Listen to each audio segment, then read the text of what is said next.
myself Hiren Kumar A. Patel, lecturer in Vallabh Bhuti Polytechnic, Navsari. Today we learn subject Thermal Engineering 1, which code is 3341902, and we are discussing about difference between free and forced convection. First of all, introduction. What is convection? Convection is the process of the heat transfer between a solid surface and the fluid in motion. There is two types of convection.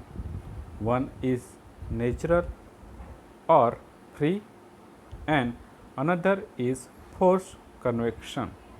Natural or free convection.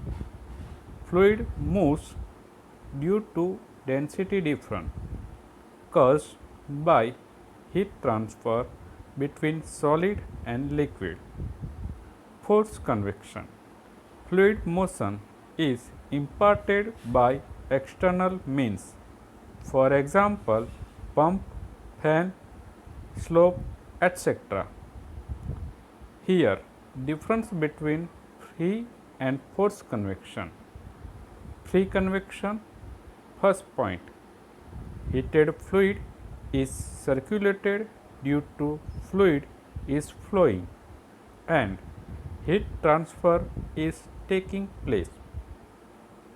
In forced convection, heated fluid is circulated with the help of fan or pump. Heat transfer is taking place. Second point of free convection, heat transfer process is slow. In forced convection, heat transfer process is fast.